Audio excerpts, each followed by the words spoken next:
So how does a garage startup become the most valuable company in the world? Well, Apple Computer did it by selling 93 million iPhones last year and 40 million iPads. And the only reason they didn't sell more is that they can't make them fast enough. But that relentless demand has raised uncomfortable questions about how these precious objects are made and how the people that make them are treated. A few weeks ago, the company invited me to witness its first ever third-party audit of its biggest Chinese supplier, FoxConn. For the record, our parent company Disney and Apple have strong ties. Our CEO sits on their board, and the Steve Jobs Trust is Disney's largest individual shareholder. But I only agreed to report exactly what I saw on this, the first look inside the iFactory. We arrive at dawn. Is this the entrance? No idea what to expect, but eager for a glimpse of the mysterious place that builds the stuff that fills our lives. There's our guy. Switch your mic on, please. We're met by a top Foxconn executive who refuses to confirm that inside all these buildings, they're working on top secret projects for Intel, Nintendo, Dell, and many others. There we go. But Apple has allowed him to show me how they build the world's most popular objects of desire. The ones that turned a little garage startup into a company more valuable than Exxon, a brand more beloved than any other. I'm told this is the very first time any reporter from any country has been allowed to see this. We will don static-proof jackets or full bunny suits and take numerous air showers because one speck of dust could ruin an entire line.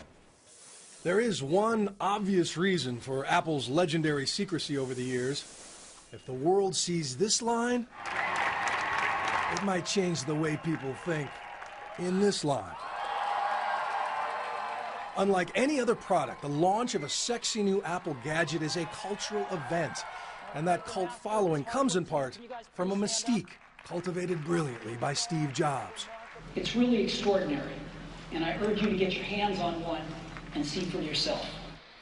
I'll admit, I'm among the millions who bought into the idea that these are not just dependable appliances, they are works of art, carefully wrapped in pristine boxes, lovingly sold in museum-like stores. I don't know about you, but when I'm enjoying a delicious steak, knowing where it came from changes the experience. So how many steps are there? Around 141. 141 steps. But it is time now to think different about Apple. Because here it is. This is where your iPhone was born, and these are the people who brought it to life. My name is Bill. Nice to meet you. I'm first struck by how young they are. Not 13 like some of the horror stories I'd heard, but 17, 18. No one looked over 30. I know many came from poor villages out in the countryside with the hope of making $2 an hour, but their haircuts prove that teen style lives everywhere. I was expecting more automated assembly, more robots, but the sleek machines that dazzle and inspire and change the lives of people 8 to 80 are mostly made by hand, after hand, after hand. Behold the camera module for the iPad. Look at how tiny and intricate this is. And get this, with 2 shifts, they can make 300,000 of these in a single day.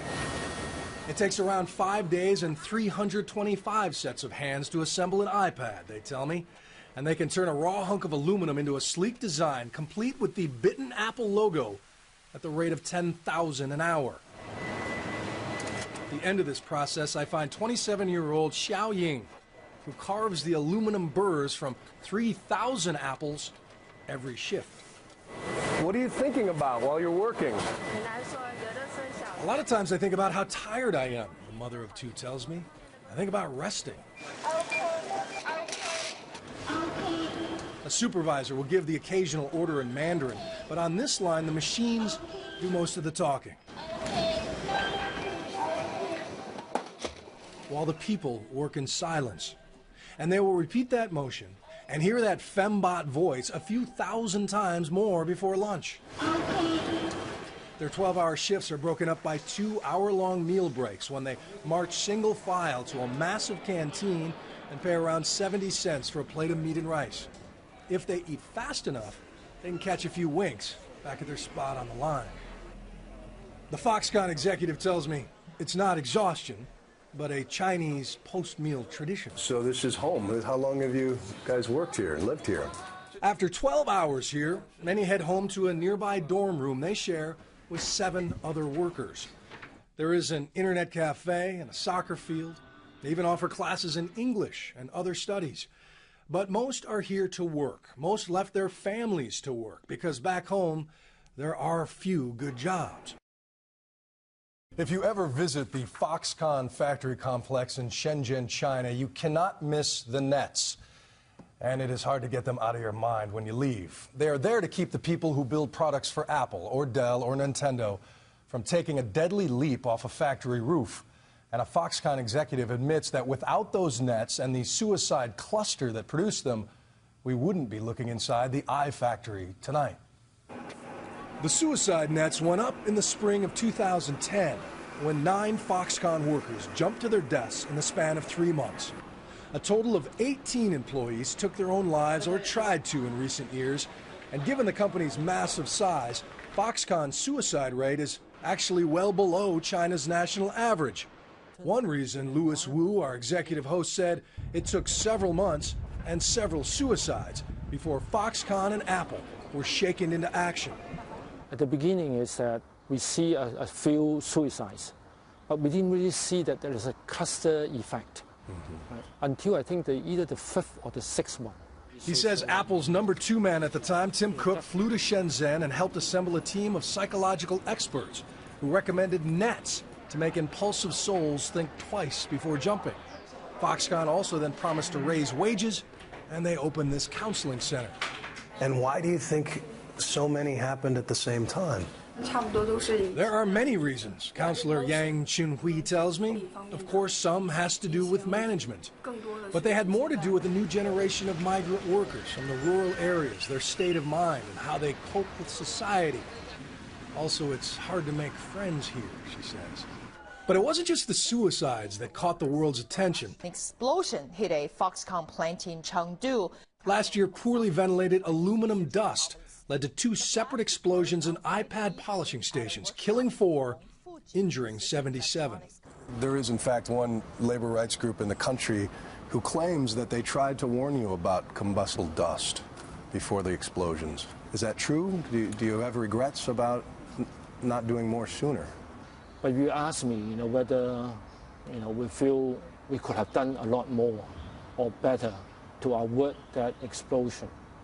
Absolutely. We were devastated. Apple takes working conditions very, very seriously, and we have for a very long time. Apple declined my repeated request to interview new CEO Tim Cook, but referred us to his statements at a Goldman Sachs investor conference last week. We don't let anyone cut corners on safety. But now more than ever, they are trying to prove that to the world. Until this year, Apple had never released the names of its suppliers. They almost doubled the number of supplier audits performed last year, and a few months ago they decided to join the Fair Labor Association. And we were there when the head of the FLA arrived to begin the largest ever audit of FoxConn. This is not a surprise inspection. No. So how do you know they're not putting on a show for you if they know you're coming? I expect them to put on a show for us. That's normal. But our method is such that we have a bottom-up interview method that just surfaces. Over the next couple of days, everything will surface. It's only fair to note that Apple is just one of many FoxConn customers, and most of them have escaped this recent storm of bad publicity. As one of the FLA auditors explains, the biggest and most visible brands often take the heat for the entire industry. And why the timing like this? Well, we call it the Nike moment, right, in the industry. So there was a moment for Nike in the 90s when they got a lot of publicity, negative publicity. And they weren't the worst. It's probably similar like Apple. They're not necessarily worse than anybody else. It's just that the publicity started to build up. Part of the Fair Labor Association team scours time cards and pay records, while another uses, yes, iPads to beam the anonymous grievances of 35,000 workers to a server in New Zealand. Given the grim headlines about FoxConn in recent years, you might wonder why anyone would ever want to work there. But as our exclusive look reveals, China has very different values when it comes to gainful employment. Monday morning at the FoxConn Recruiting Center. And over 3,000 people have been lined up since the wee hours, all desperate to work for Apple's biggest supplier. Why do you want to work here? I heard the work is hard here, says this 18-year-old, but I want to get some experience. I ask another if she's heard about the notorious suicides at FoxConn. Does that worry you? Does that scare you? I don't think it has very much to do with the company, she says. They wait in a patient mass, hoping to land a starting salary of the promised $1.78 an hour. Unless they work 47 overtime hours a month, the Chinese government will consider them too poor to withdraw any taxes. But to this crowd, that doesn't seem to matter. Desire trumps discipline. It's a stampede. And ignoring police whistles, they rush the gates, eager to wave a national ID card across an electronic reader. Those who hear the satisfying beep are sent in. Those with bogus IDs are silently turned away. The demand for iPhones and other electronics is so high, Foxconn will hire 80% of these people today. Good news to those who travel all night by bus and are ready to move in. After 3 days of training, what Foxconn calls team building, the new hires will be sitting on a production line. So this is home. And many of them will pay $17.50 a month to move into a dorm like this with 7 strangers. To get a sense of how this compares to their homes, we travel to a village outside the industrial town of Chengdu, where a single family might live in a room like this. Oh, that's your heat. Oh, I see. Though they have heard of FoxConn, they've never seen an iPad before. So this is what they make at FoxConn. It's called an iPad. And since the young people left to work in the factories, they say everything is better. So you eat better, you have better clothes, more to do? Yes, they say. Everything. Wow. Meanwhile, back in the Apple lines in Shenzhen, the Fair Labor Association audit continues. You know, people are really pushing this stuff out. Apple paid $250,000 to join this group, and Apple is paying for this audit, making critics worry about a conflict of interest. But Arette van Heerden of the FLA insists that when they publish this report, any whitewash will be obvious. What are you looking for? With behavior, traits, physical characteristics, what? Definitely. One of them is, will they look up even? You know, we come in here, we're outsiders, we're obviously an object of curiosity. And I want to know, can they express that curiosity? Can they steal a glance? I go into facilities where people won't look up, and they're really, really intimidated. I'm Bill. Since Apple encouraged us to approach anyone on their lines, we did. What goes through your mind when you do the same thing all day like this? We met people on and off the factory complex. Did you move to here for this job? On and off the record. You can be honest. And it became quickly obvious that a strange American with a camera crew only gets so much candor. So if there was one thing that you could change about your job here, what would it be? But plenty of people like Zhang Ruhua had no problem telling me that the dorms are too crowded and the trees block the sunshine and the food prices are too high. We heard the kind of complaints you'd hear at any factory or college campus. And even though wages have doubled since the suicide nets went up, most everyone complained about low pay. But in China, other than complaining, there's very little they can do about it.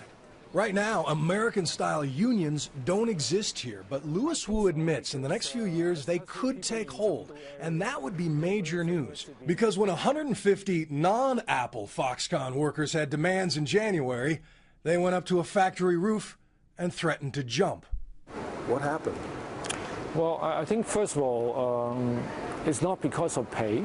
It's part of the negotiation process. But I'm very happy that everything was resolved. A sobering kind of collective bargaining right there. Yes, absolutely. If Apple came to you and said, out of the goodness of our heart, because we're doing so well, we want to pay everyone who touches an iPad double. Could you do that? Why not? That would be good for the employees, right? and also definitely good for China, and definitely good for us, because we will have more stable workers who would love to work for, our company, because they will get paid a lot more than anyone else.